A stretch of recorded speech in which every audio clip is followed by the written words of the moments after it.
ഏകീകൃത കുർബാനയെ ചൊല്ലി എറണാകുളം അങ്കമാലി അതിരൂപത ആസ്ഥാനത്ത് വീണ്ടും വൻ സംഘർഷം. ബിഷപ്പ് ഹൌസിന്റെ ഗേറ്റ് തകർത്ത് അകത്ത് കയറാൻ വിമത വിഭാഗം ശ്രമിച്ചതാണ് വീണ്ടും പ്രതിഷേധത്തിലേക്ക് നീങ്ങിയത്. സൈഫുനിസ അലിയാറുണ്ട്. സൈഫുനിസ, നിലവിൽ സാഹചര്യം എങ്ങനെ?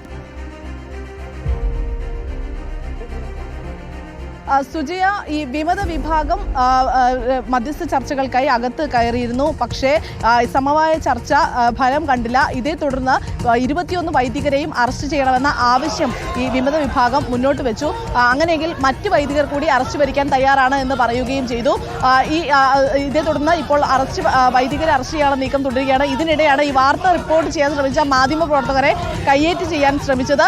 ഈ ചർച്ചയിൽ സമവായമായില്ല എന്ന് മാധ്യമപ്രവർത്തകർ റിപ്പോർട്ട് ചെയ്യുന്നതിനിടെയാണ് ചർച്ച പരാജയപ്പെട്ടു എന്ന് കെടുക്കുമോടാ എന്ന് ചോദിച്ചുകൊണ്ട് ഒരു കൂട്ടം ആളുകൾ വന്ന് കൂട്ടമായി മർദ്ദിക്കുകയും ഗേറ്റിന് പുറത്താക്കുകയും ചെയ്തത്. ഈ ബസിലിക്ക പള്ളിയുടെ കോമ്പൗണ്ടിൽ വെച്ചാണ് ഈ മർദ്ദനം ഉണ്ടായത്. ഈ മർദ്ദനത്തിൽ ഇപ്പോൾ ഒരാളെ അറസ്റ്റ് ചെയ്തിട്ടുണ്ട്. ഇപ്പോൾ ഈ ബിഷപ്പ് ഹൗസിന് മുൻപിൽ നിന്ന് പ്രതിഷേധക്കാരെല്ലാവരും തന്നെ ഒഴിഞ്ഞു പോയിട്ടുണ്ട്. പക്ഷേ പോലീസിന്റെ സുരക്ഷാ സന്നാഹം ഇവിടെ തുടരുകയാണ്. ഈ മാധ്യമപ്രവർത്തകനെ മർദ്ദിക്കുകയും ഒപ്പം തന്നെ മൈക്ക് ഒടിക്കുകയും ചെയ്തു. മൈക്കിന് വലിയ രീതിയിൽ കേടുപാടുണ്ടായി. ഇതിൽ പോലീസിനോട് പരാതിപ്പെട്ടപ്പോൾ ഇപ്പോൾ ഒരാളെ അറസ്റ്റ് ചെയ്തിട്ടുണ്ട്. പക്ഷേ കൂടുതൽ ആളുകളുണ്ട്. പക്ഷേ ഇവർ ഇപ്പോൾ പോലീസ് നടപടിയെടുത്തതിന് പിന്നാലെ ഇവിടെ നിന്ന് മാറിയിരിക്കുകയാണ്. ഈ ബസിലിക്ക പള്ളിയുടെ സമീപത്ത് പല ഭാഗങ്ങളിലായി ഇവർ തമ്പടിച്ചിട്ടുണ്ട്. നിലവിൽ ഇന്ന് രാവിലെ 5:15 പോലീസ് ഇവരുടെ വൈദികരായ 21 പേരെ ബസിലിക്ക പള്ളിക്ക് സമീപത്തുള്ള ഈ ബിഷപ്പ് ഹൗസിന്റെ അകത്ത് വെച്ച് സമരം ചെയ്തവരെ പുറത്താക്കി എന്ന് ആരോപിച്ചുകൊണ്ട് സമരവുമായി വന്നത്. രാവിലെ മുതൽ പലതവണ ഇവർ ഈ ഗേറ്റ് തകർക്കാൻ ശ്രമിച്ചു. നമുക്ക് ഗേറ്റിന്റെ സ്ഥിതി അറിയാം. അപ്പോൾ ഗേറ്റ് ഉപയോഗിക്കാൻ കഴിയാത്ത അവസ്ഥയായതുകൊണ്ട് തന്നെ പോലീസ് ബാരിക്കേഡ് കൊണ്ടുവന്ന് വെച്ച് ഈ ഭാഗം മറച്ചിരിക്കുകയാണ്. കാരണം ഈ വഴിയോട് ഇനി വാഹനങ്ങൾക്ക് അകത്തേക്ക് കയറാൻ പോലും കഴിയാത്ത രീതിയിൽ ഈ ഗേറ്റ് വളച്ച് ഒടിച്ച് തകർത്ത് വെച്ചിരിക്കുകയാണ്. പലതവണയായി ഈ ഗേറ്റ് തകർക്കാൻ ശ്രമിച്ചപ്പോഴും പോലീസ് വളരെ സംയമനത്തോടെയാണ് ഇടപെട്ടത്. കാരണം ഒരു സംഘർഷ സമാനമായ സാഹചര്യത്തിലേക്ക് പോകരുത് എന്ന് പറഞ്ഞുകൊണ്ട്. പക്ഷേ പലതവണ ഇവർ നമ്മളടക്കമുള്ള മാധ്യമപ്രവർത്തകരോട് നമ്മൾ റിപ്പോർട്ട് ചെയ്യുന്നത് വിമത വിഭാഗമാണ്, ഞങ്ങൾ വിമതരല്ല എന്ന് പറഞ്ഞുകൊണ്ട് നമ്മളെ മനോരമ ന്യൂസിനെ ഒപ്പം തന്നെ ന്യൂസ് മലയാളത്തെ അങ്ങനെ എല്ലാ ചാനലുകളെയും ഒറ്റതിരിഞ്ഞ റിപ്പോർട്ടർമാരുടെ പിന്നാലെ നടന്ന് ഭീഷണിപ്പെടുന്ന സാഹചര്യം ഉണ്ടായിരുന്നു.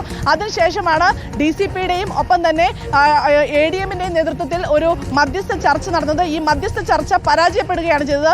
സമവായ ചർച്ച തീരുമാനമായില്ല.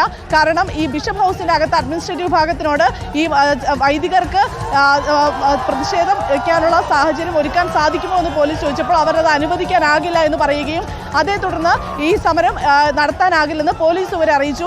അങ്ങനെയെങ്കിൽ അറസ്റ്റ് നടത്തണം, വൈദികരെ അറസ്റ്റ് ചെയ്തോളൂ, അതല്ലാതെ ഞങ്ങൾക്ക് മുമ്പിൽ മറ്റു പോംവഴിയില്ല എന്ന് ഇവർ പറഞ്ഞതിനെ തുടർന്നാണ് 21 വൈദികരെ അറസ്റ്റ് ചെയ്തത്. 21 വൈദികരെ അറസ്റ്റ് ചെയ്തതിന് പിന്നാലെ തന്നെയാണ് പല പള്ളികളിൽ നിന്നായി ഇവിടെ പ്രതിഷേധത്തിനെത്തിയ 100ഓളം വൈദികരെ ഇപ്പോൾ അറസ്റ്റ് വരിക്കാൻ തയ്യാറാണെന്ന് പറഞ്ഞ് അവർ അകത്തേക്ക് കയറുകയും അറസ്റ്റ് ചെയ്യാനുള്ള നടപടിക്രമങ്ങൾ നടത്തുകയും ചെയ്തത്. ഇതിനിടെയാണ് ഈ വാർത്ത റിപ്പോർട്ട് ചെയ്യുന്ന മാധ്യമപ്രവർത്തകർക്ക് നേരെ ഇവർ വളരെ അസഭ്യ വാക്കുകൾ പറയുകയും മോശം രീതിയിൽ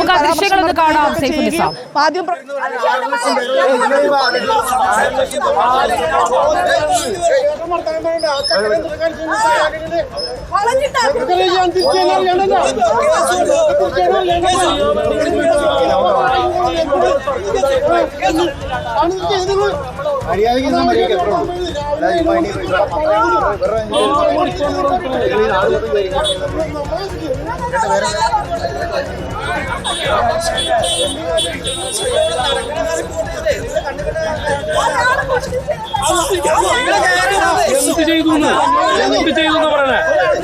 ഏട്ടാ എന്ത് ചെയ്തു പറയണേ? പിന്നെ എന്ത് പ്രശ്നം? ഞാൻ എനിക്ക് റിപ്പോർട്ട് ചെയ്യണ്ടേ? ഞാൻ റിപ്പോർട്ട് ചെയ്യണ്ടേ? എനിക്ക് റിപ്പോർട്ട് ചെയ്യണ്ടേ?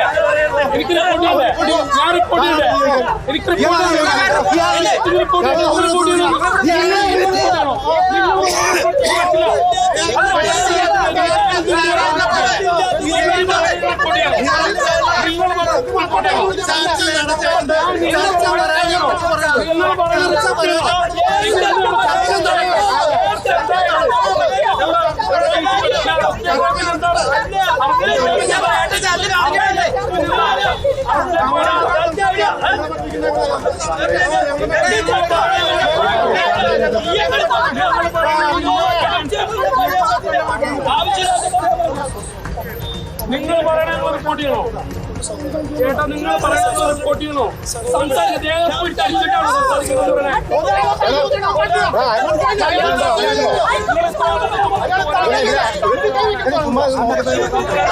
ദേഹത്ത് തല്ലിയിട്ടാണോ?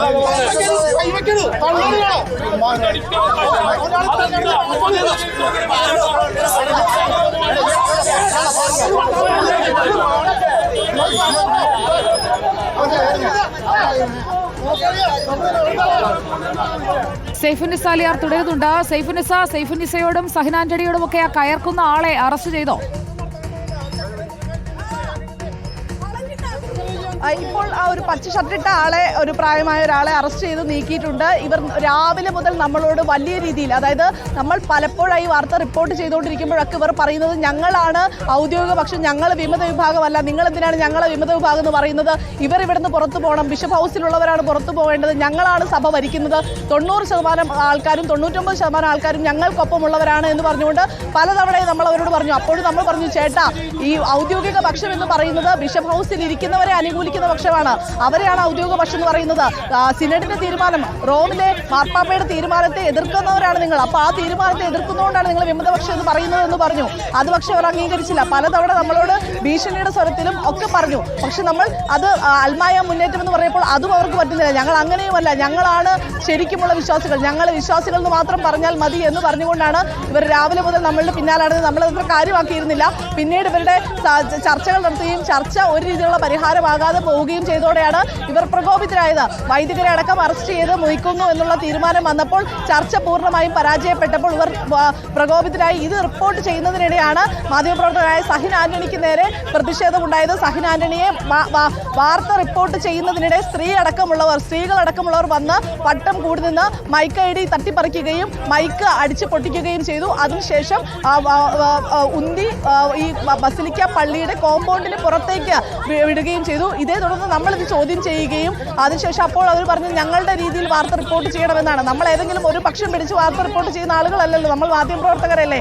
അപ്പോൾ നമുക്ക് യഥാർത്ഥ വിവരങ്ങളല്ലേ റിപ്പോർട്ട് ചെയ്യാൻ പറ്റുള്ളൂ, അതല്ലാതെ വിമതപക്ഷത്തിന് വാർത്ത റിപ്പോർട്ട് ചെയ്യണം. ഒരിക്കലുമില്ല. അവിടെ കണ്ടത് എന്താണോ അത് പറയുക, ആരുടെയും പക്ഷം ചേരേണ്ട ആവശ്യമില്ല. മാത്രമല്ല അവിടെ പുറത്തു നിൽക്കുന്നവർ പറയുന്നത് അവർ മാർപ്പാപ്പയുടെ നിർദ്ദേശപ്രകാരം സിനഡ് എടുത്തിരിക്കുന്ന തീരുമാനം, മാർപ്പാപ്പയുടെ അംഗീകാരമുള്ള തീരുമാനത്തിന് എതിരെ നിൽക്കുന്ന ആളുകളാണ്. അതുകൊണ്ട് തന്നെ അവരെ വിമതപക്ഷമെന്ന് വിളിക്കുമ്പോൾ ഔദ്യോഗിക വിഭാഗം എന്ന് പറയാൻ അവർ ആവശ്യപ്പെടുകയാണ്. അങ്ങനെയുള്ള നിർബന്ധ ബുദ്ധികൾ സഭ ഭരിക്കുന്നത് ആരാണ് എന്ന് ചോദിച്ചു കഴിഞ്ഞാൽ ഏറ്റവും ഉയർന്ന തലത്തിലിരിക്കുന്നയാൾ മാർപ്പാപ്പയാണ്. അതിന് താഴെ തന്നെയാണ് ഇപ്പോൾ അവിടെ സംസാരിച്ചുകൊണ്ടിരിക്കുന്ന എല്ലാവരും വരിക എന്നുള്ളതാണ് വസ്തുത.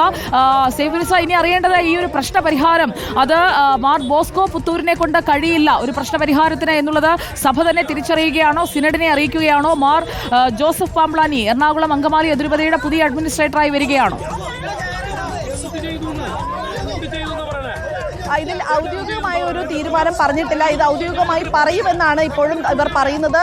പക്ഷേ സിനഡിൽ എടുത്ത തീരുമാനത്തിന്റെ ഒരു വിവരമാണ് നമുക്ക് ലഭ്യമാകുന്നത്. മാർ ജോസഫ് പാംബ്ലാനി ഇപ്പോഴത്തെ അപ്പസ്തോലിക് അഡ്മിനിസ്ട്രേറ്റർ ബോസ്കോ പുത്തൂരിന് പകരമായി അഡ്മിനിസ്ട്രേറ്റർ ചുമതലയിലേക്ക് വരാനുള്ള സാധ്യതയുണ്ട് എന്നാണ്. പക്ഷേ വിമത വിഭാഗം അതും അംഗീകരിക്കുന്നില്ല.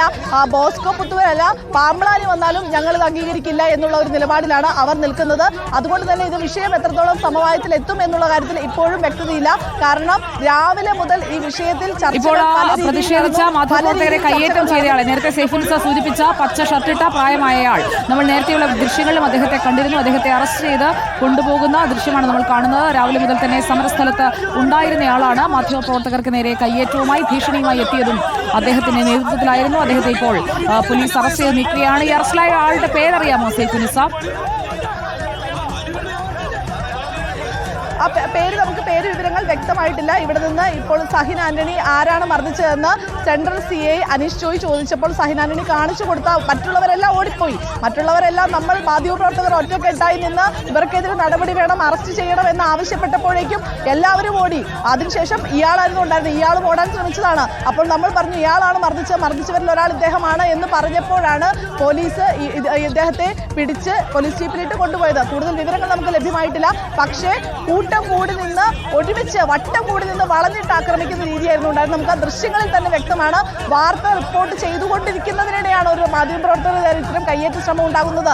അതല്ലെങ്കിൽ വാർത്ത റിപ്പോർട്ട് ചെയ്ത് നിങ്ങൾ ഇങ്ങനെയല്ല അങ്ങനെ കൊടുക്കാൻ പാടില്ല എന്ന് ചോദിക്കുമ്പോൾ അങ്ങനെ വാർത്തകൾക്ക് മേലൊരു നിയന്ത്രണം കൊണ്ടുവരാൻ അവർ ആവശ്യപ്പെടുന്ന രീതിയിൽ വാർത്ത കൊടുക്കാനായിട്ടുള്ള ആ ഒരു വാക്കേറ്റമാണ് അതൊരു വാഗ്വാദത്തിലേക്ക് അടക്കം പോയത്. ആ ദൃശ്യങ്ങളും പ്രേക്ഷകർ കണ്ടു കഴിഞ്ഞു. തിരിച്ചെത്താം.